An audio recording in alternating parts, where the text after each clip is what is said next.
¿Qué tal, estimados colegas? En esta oportunidad quiero compartir con ustedes dos recursos importantes. Un PPT acerca de la evaluación diagnóstica en instituciones educativas EIB incorporando la tableta y su respectiva ruta para que podamos entender la secuencia y la metodología de esta capacitación. La evaluación diagnóstica tiene el objetivo de identificar las necesidades formativas del estudiante. Y para hacer esta identificación a inicios de año, el docente tiene que recurrir a documentos como por ejemplo el portafolio del estudiante, la carpeta de recuperación, la información que queda registrada acerca de los progresos del estudiante en el CIAGI, el anecdotario, y también puede realizar entrevista a los padres de familia.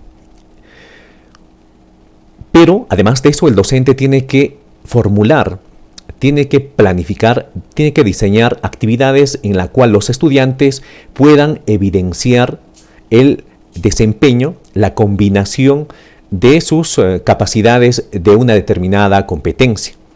Luego, el docente tiene que hacer un análisis de estas evidencias para poder identificar con objetividad y concreción cuál es el nivel real del estudiante con relación al desarrollo de estas competencias.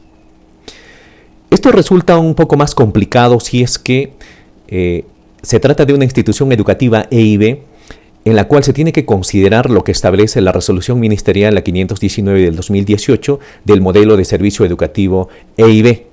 También hay que tomar en cuenta la propuesta pedagógica que establece la realización de la caracterización sociocultural, psicolingüística de la comunidad y del estudiante.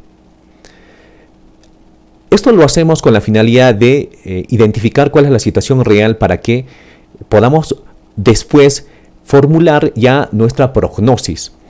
En la parte de la prognosis es en donde el docente ya desarrolla la planificación propiamente dicha. ¿Para qué?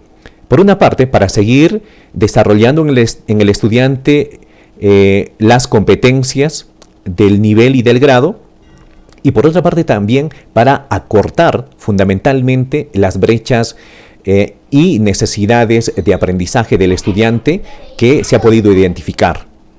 Esperemos que este material, este recurso pueda ser de utilidad y puedan compartirlo también con otros colegas para que puedan utilizarlos en las capacitaciones de inicio de este año académico, en donde se tiene que iniciar naturalmente con la evaluación diagnóstica.